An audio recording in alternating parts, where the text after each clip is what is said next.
Hormuz കടലിടുക്കിൽ രണ്ട് വാണിജ്യ കപ്പലുകൾക്ക് നേരെ മിസൈൽ ആക്രമണത്തിന് പിന്നിൽ ഇറാൻ എന്നാണ് അമേരിക്കയുടെ ആരോപണം. ഇറാനെതിരെ പ്രത്യാക്രമണം നടത്താൻ അമേരിക്ക ഇതിനോടകം തന്നെ ആലോചന തുടങ്ങിയതായും റിപ്പോർട്ടുകൾ സൂചിപ്പിക്കുന്നു. ഇരു രാജ്യങ്ങളും തമ്മിലുണ്ടായിരുന്ന താൽക്കാലിക വെടിനിർത്തൽ അവസാനിച്ചതിന് തൊട്ടു പിന്നാലെയാണ് ഈ സംഭവം നടന്നത്.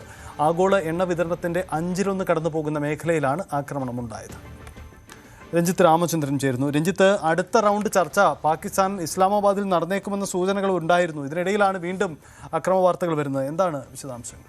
തീർച്ചയായും ഒരു താൽക്കാലിക വെടിനിർത്തൽ കരാർ അവസാനിച്ചത് ഇന്നലെ രാത്രിയോടുകൂടിയാണ് സൈത്ത്. അതിന് തൊട്ടു പിന്നാലെയാണ് ഇത്തരം ഒരു അക്രമ സംഭവം ഈ ഹോർമുസ് കടലിടുക്കിൽ ഉണ്ടായത്. ഹോർമുസിൽ സഞ്ചരിക്കായിരുന്ന 2 ചരക്ക് കപ്പലുകൾക്ക് നേരെയാണ് ഇറാന്റെ മിസൈൽ ആക്രമണം ഉണ്ടായത് എന്നാണ് ഇപ്പോൾ വിവരങ്ങൾ പുറത്തുവരുന്നത്. 2 മിസൈലുകൾ ഒരു കപ്പലിലേക്ക് പതിച്ചു, ഒരു എണ്ണക്കപ്പലിന് തീ പിടിച്ചു, കപ്പലിന് നാശനഷ്ടങ്ങൾ സംഭവിച്ചു എന്നടക്കമുള്ള വിവരങ്ങളുണ്ട്. പക്ഷേ ആൾനാശവുമായി ബന്ധപ്പെട്ട് മറ്റു വിവരങ്ങളൊന്നുമില്ല. ആർക്കെങ്കിലും പരിക്കേറ്റോ എന്ന കാര്യത്തിലും വ്യക്തതയില്ല. അതിന് തൊട്ടു പിന്നാലെ അമേരിക്ക ഈ ആക്രമണത്തിന് പിന്നിൽ ഇറാനാണ് എന്ന് വ്യക്തമാക്കിക്കൊണ്ടുള്ള സോഷ്യൽ മീഡിയ പോസ്റ്റും മറ്റും പുറത്തു വന്നു. ഏതായാലും ഈ സംഭവം ഇറാനെതിരെ അമേരിക്ക വീണ്ടും ആക്രമണത്തിന് തയ്യാറെടുക്കുന്നതിൻ്റെ സൂചനകൾ കൂടിയാണ് എന്ന് ആക്സിയോസ് റിപ്പോർട്ട് ചെയ്യുന്നത് വളരെ പ്രധാനപ്പെട്ട ഒരു പശ്ചാത്തലമാണ്. കാരണം നമുക്കറിയാം, വെടിനിർത്തൽ കരാറിനിടയിൽ വീണ്ടും ആക്രമണ സംഭവങ്ങൾ കഴിഞ്ഞ കുറേ ദിവസങ്ങളായി ഇല്ലാതിരിക്കുന്ന പശ്ചാത്തലമായിരുന്നു. പക്ഷേ കരാറിനിടയിലും കഴിഞ്ഞ തവണ അമേരിക്കയുടെ ആക്രമണമടക്കം ഇറാനിലെ പല കേന്ദ്രങ്ങളിലും ഉണ്ടായിരുന്നു. അതിനിടയിലാണ് പ്രകോപനമെന്നോണം ഇറാന്റെ ഈ ചരക്ക് കപ്പലുകൾക്ക് നേരെ ആക്രമണം ഉണ്ടായിരിക്കുന്നത്. ഇറാൻ നിശ്ചയിച്ച നിർദ്ദിഷ്ട പാതയുണ്ട്. ഈ പാതയിലൂടെ കടന്നു പോകാതിരുന്ന കപ്പലിന് നേരെയാണ് ആക്രമണം എന്നാണ് IRGC വ്യക്തമാക്കുന്നത്. ഏതായാലും ഈ മേഖലയിൽ വലിയ പ്രതിസന്ധി ഇതുമായി ബന്ധപ്പെട്ട് വീണ്ടും ഉടലെടുക്കുന്ന സാഹചര്യമുണ്ട്. നമുക്കറിയാം, അയത്തുള്ള അലി ഖൊമേനിയുടെ സംസ്കാര ചടങ്ങുകൾ ഇറാനിൽ പുരോഗമിക്കുന്ന ഒരു പശ്ചാത്തലമുണ്ട്. ഇറാനിലും ഇറാഖിലുമായി 5 നഗരങ്ങളിലാണ് ഇപ്പോൾ വിലാപയാത്ര അടക്കം നടക്കുന്നത്.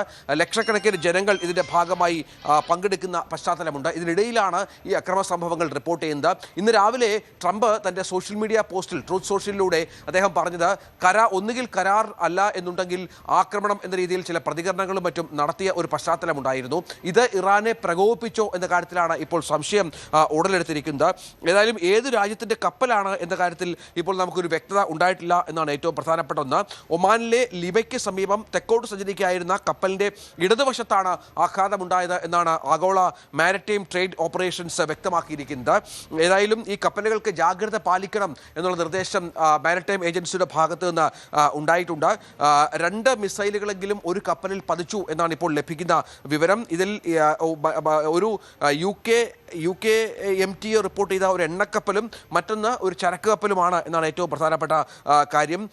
എന്തായാലും ഇതിന് പ്രത്യാക്രമണം അമേരിക്കയുടെ ഭാഗത്ത് നിന്ന് ഉണ്ടായാൽ സ്ഥിതിഗതികൾ വഷളാകും എന്ന കാര്യത്തിൽ യാതൊരു സംശയവുമില്ല. നമുക്കറിയാം, യുദ്ധം അതിൻ്റെ പാരമ്യത്തിൽ നിന്നൊരു സമയം, അതിനുശേഷം ഖത്തറും പാകിസ്ഥാനും ഒക്കെ ഇടപെട്ട് ഉണ്ടാക്കിയ ഒരു കരാറുണ്ട്. അതിൻ്റെ അടിസ്ഥാനത്തിലാണ് ഇപ്പോൾ താൽക്കാലിക വെടിനിർത്തലുള്ളത്. പക്ഷേ അപ്പോഴും ഇതിനിടയിലും അമേരിക്കയും ഇറാനും തമ്മിൽ പ്രകോപനപരമായ പല പരാമർശങ്ങളും നടത്തുന്നുണ്ട്.